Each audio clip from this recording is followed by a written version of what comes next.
Brad Ingelsby, the creator and writer of HBO's hit series Mare of Easttown, now a WGA Award nominee in the original long form category. Brad, I like so many others, I was just obsessed with the show. I wanted to start with your process. Obviously, the show is at its core murder mystery, a whodunit. And when you're writing, did you have the resolution in mind first and then write into that? Or did it kind of evolve for you along the way as you were writing? Yeah, that's a great question, Chris. Appreciate you having me on here. In this case, I think I had to have the ending in mind because I've watched a lot of these shows in the past and love them and devour them. But I sort of had a strong idea, or I guess belief, that you really want to stick the landing. And by that, I mean, it needs to be surprising in terms of the revelation of the killer or the mystery itself. But also really emotional, and I think that was what was really important in Mare's situation, because the revelation of the killer has to echo back on her own life and her own situation and her own journey as a character in really getting her to confront the thing that she's been avoiding in her own life. And so I was convinced that the ultimate reveal had to be someone close to her, in that it would get Mare to confront the demons in her own life and have to tear down the fortress walls that she's built. So so I really had to know who the killer was at the beginning. Otherwise, I think I would have been a bit lost. And that's really something I do in all scripts, is like try to know the ending. Otherwise, it's just sort of a winding road along the way. I try to know the ending as best I can. It's not always the case, but I try to. When you mentioned like being a fan of these shows, and obviously like I think one of the hallmarks of Mare was that like it built week to week, people online and like viewers like really excited about like theorizing about how it's going to turn out and like all these different things. No, like, I don't know, what was, when you were watching that take like unfold in real time, I guess, where you're like, oh man, I hope this, like, even, where you're like, I hope they like this payoff for my decisions here. Like, what was that vibe for you like? Yeah. I mean, I'm not just saying this angling at compliments here, Chris. Like, I really had no idea. I mean, that people would get so wrapped up in the mystery. I didn't think the mystery was all that like interesting or unique. I just thought, I was really interested in Mare as a character.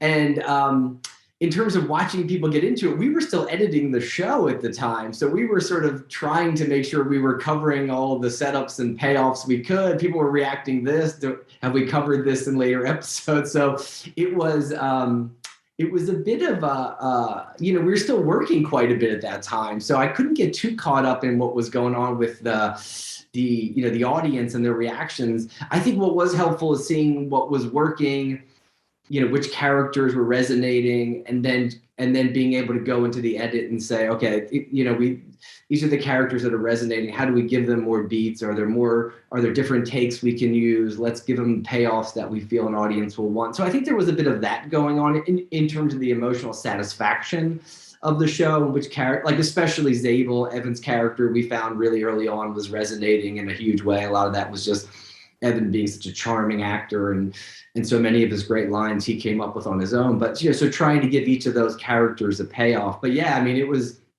really interesting to see the theories getting out there on the internet.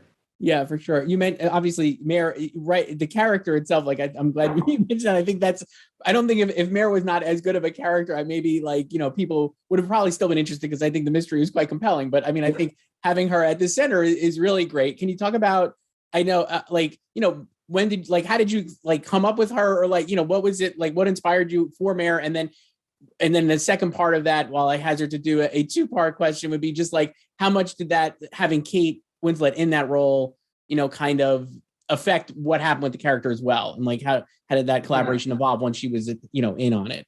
Yeah, that's a great question. I mean, I have to be honest, the Mare character really came out of a conversation I was having with a friend of mine who's a police officer on the East Coast, and he works in a little town on the East Coast. And I was chatting with him about a different project, I think, and I was just asking him some information about what his job is like. And he mentioned that when he started as a cop, he was at a little station, I think out by Lancaster, and it was him, 11 officers, and there was one detective, and it was a train station that they had made into the headquarters.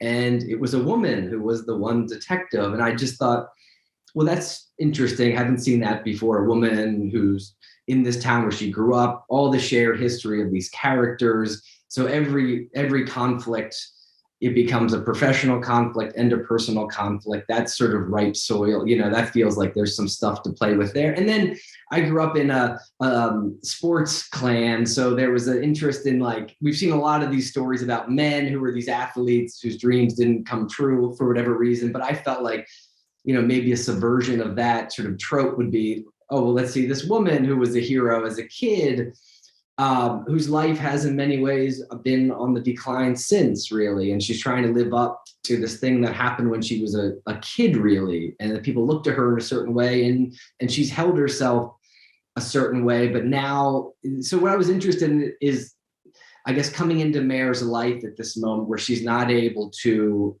in any way maintain the facade anymore, right? Her sons die, her marriage has crumbled, and the opinion of the town is starting to turn on her. And how is she going to respond? Is she going to crumble, or is she going to find the inner strength to do it? And also, Mare's a funny character. Like, she's pissed off, she's grumpy, she's not afraid to say it like it is. And like, so there's a lovable quality. And to your second question, Kate really leaned in to the humor of the character, eating the cheese balls and cheese whiz. And I think Kate, as a mother, as a sister, was able to look at some dialogue often in the script, say, I wouldn't say that to my mom. Maybe I would do this. And I was always happy to listen. I'm not a mother. I'm not a sister. So I would always defer to Kate and Julianne and Jean when it came to that, and then Gary as well. When there were little moments between moms and daughters and sisters and friends, I would always say, is this right? And if they had an idea, I would take it. I mean, best idea wins, and those actresses have a lot of amazing ideas.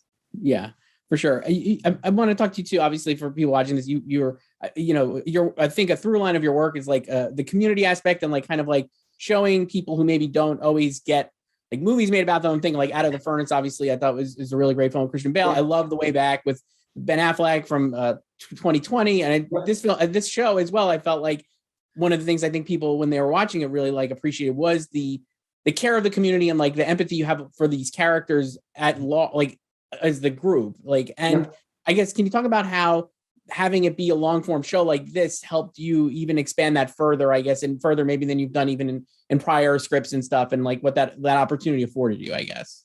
Yeah, that's a great, I think the joy of Mare was, I'd done movies in the past. I still love doing movies, but you don't get to explore the other characters. It's typically about one character. It's one conflict that this character is trying to resolve in some way, whatever it is, a past trauma, an emotional issue they're dealing with. And you don't get to really explore the secondary characters. And for me, this story was in many ways a story of, kind of how I grew up. And while I didn't grow up with a murder investigation or a police officer in the family, I grew up with lots of priests and the Catholic Church, and the interiors of these homes was very much how I grew up. And so I wanted to tell the story of a community, and it would be very, very hard to tell the story of a community in a movie. I mean, there's some directors like Altman maybe can bounce around and get a wider canvas, but it's often hard to do because you just don't have a lot of time to do it in a movie. So I felt like in terms of the TV show, that it would give us an opportunity and give us the time to bounce into Lori's life and Dawn's life and Beth's life, and just sort of really see a community. And Mare's our eyes and ears, of course, and we're traveling with Mare, but having those extra hours allowed you to go into these other characters' lives in a way that I feel would have been really hard to do as a movie. And so it just made sense that Mare, as the story of the community, would have more hours and would give us time to kind of drop into other lives outside of Mare. Did you have a favorite one of those like supporting characters to write for, or was it like kind of all equal playing field? Jean was, I loved writing Helen because I felt like Helen was, we had Jean, she's so smart.